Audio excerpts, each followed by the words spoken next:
Hello, everyone. Hope you're doing well. This is a slightly different video. It's not related to chemistry, it's related to how to score well in objective exams.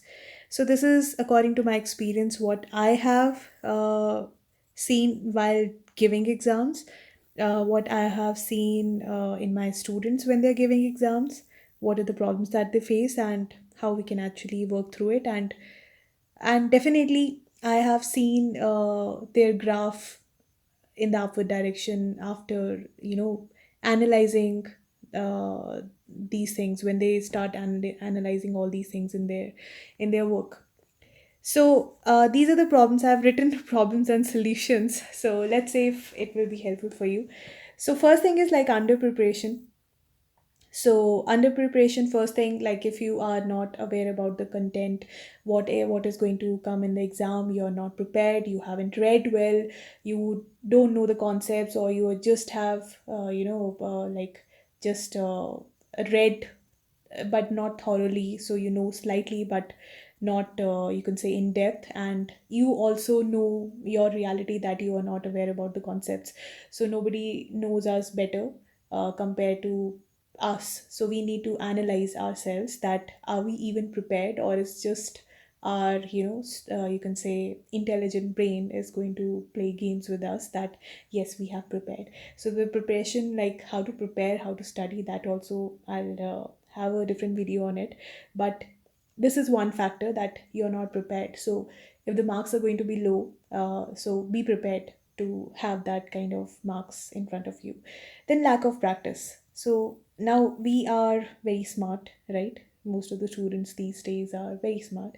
So you think that you can just read 2 3 pages and you have a photogenic memory and you can remember everything, but you don't practice. So there are a lot of twisted questions.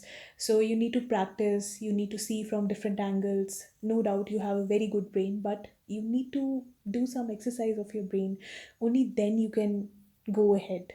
So if you're not practicing any subject, be it any subject, then definitely it's going to be a downfall. So you need to practice, you need to plan. So there, now life is very different, right? So it doesn't go according to the plan. There are many other things, but at least even if there is a you could say downward wave, we can then after that there is an upward wave also. So you can always go back to the routine and start working hard again. Then this is something which I actually see a lot in the students, that is self doubt. Now they are very wonderful, they are very intelligent, and they have a wonderful brain.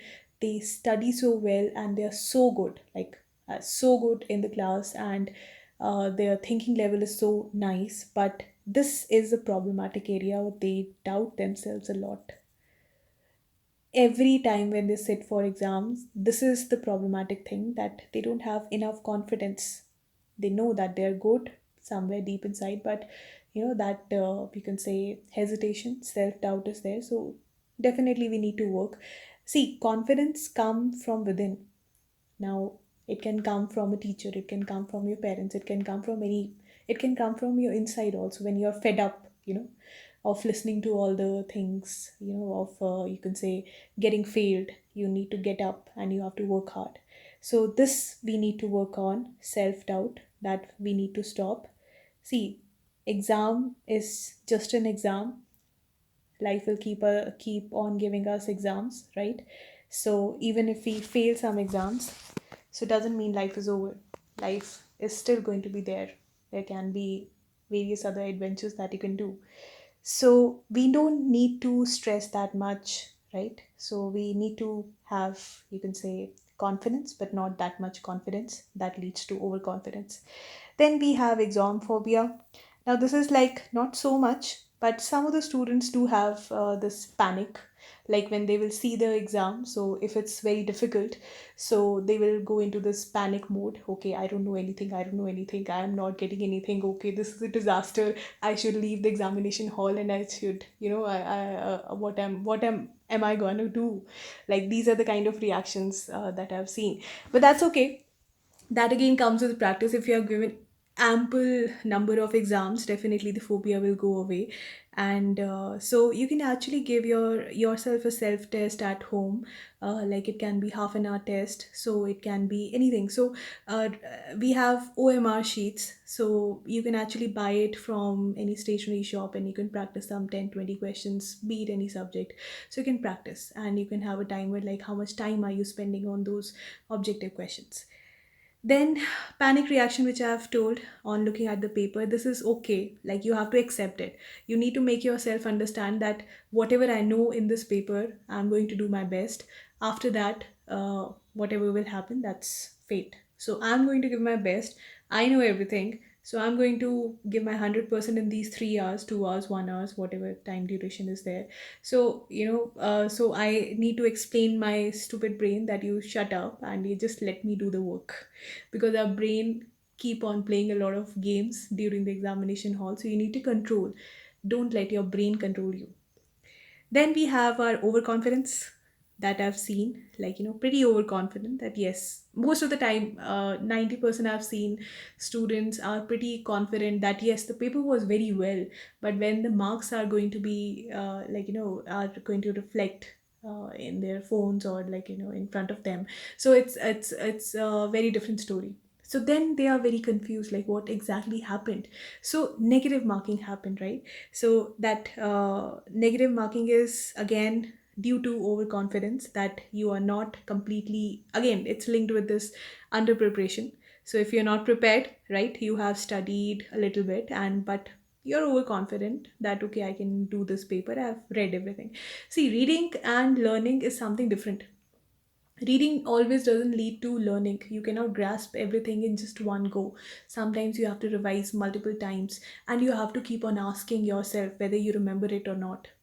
Then lack of time management.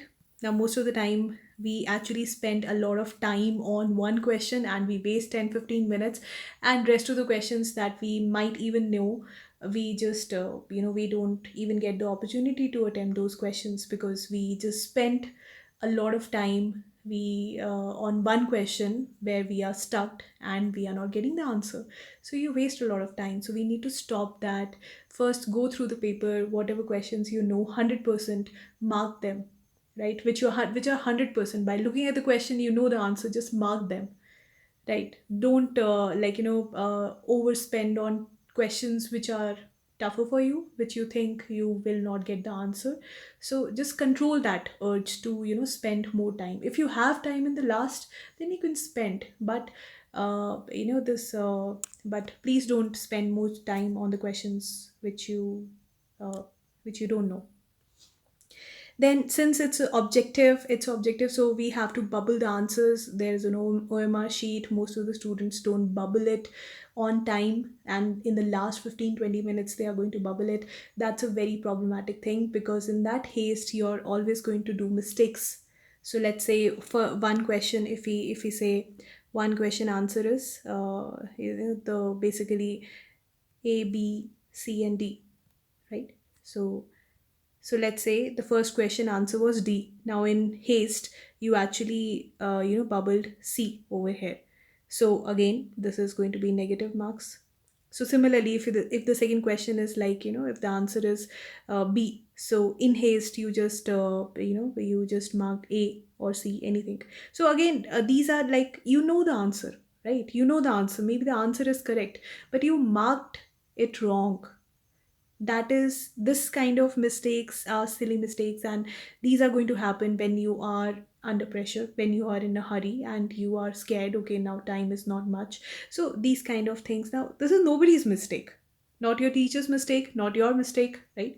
No, not no nobody's mistake. So this is a simple mistake that we can rectify by managing the time pretty well, so that we can bubble it like simultaneously. Then attempting all questions. We have some very good students who attempt all the question in spite of knowing that we have negative marking over there. So that ultimately reduces the score. So we have to avoid that. So then, but again, all these things will come with practice. What are the possible solutions we can actually go for for all these problems that we face. So good preparation. So give your best. Now if nobody is asking you 100%, at least give your best. See, I always say that your reputation is in your hands. Now I don't nobody wants you to fail, right? You need to have some decent marks. Now if you cannot be the topper, just at least have decent marks so that you can stand in front of yourself, and you are not feeling insult, or you can say embarrassed in front of you that you failed. So have some decent, and it's always, if you compare yourself, like whatever marks you're getting this time, it should be next time even 5% increase or 10% increase is enough. At least have a feeling of accomplishment in your life. That's required. Life is like very long. You need to save some energy. Don't pressurize yourself for getting too many marks at a very young age. It's going to drain your energy. Save some energy for the life ahead. Life is very unpredictable. Even the question papers are, right? So have confidence. Now there's a very thin line when it comes to confidence and overconfidence. So being confident, this confidence will come if you're prepared well from the first point. If you're prepared, definitely the confidence will come. Practice enough. So too much of practice definitely leads to a lot of pressure. Sometimes in that too much practice, we start getting confused, and we start doing overthinking. So enough practice, I would say. Like, don't indulge in anything in too much. Excess of everything is bad. Don't take too much pressure. This I've told you before. That's bad actually. Just, go easy. You are giving, like, try to understand the concept, enjoy it, study it, just have a good life. Don't have so much pressure. Then don't spend much time on questions that you don't know, that I've already told. So this is a very time draining activity which most of the students do, and they are not able to control it. So you have to find a way to control that feeling in order to just go ahead and do the question. So I think everybody in their life, they might have done this. They might have suffered or losing some questions which they knew the answers, they could have scored, but they were stuck on the questions which they didn't know. So story of everybody's life, right? So I hope this was helpful. So I'll be posting these kind of videos, whatever my experiences and observations were till now, and in the future it will be. So keep preparing, keep working hard, and don't stress too much. Happy learning. Thank you.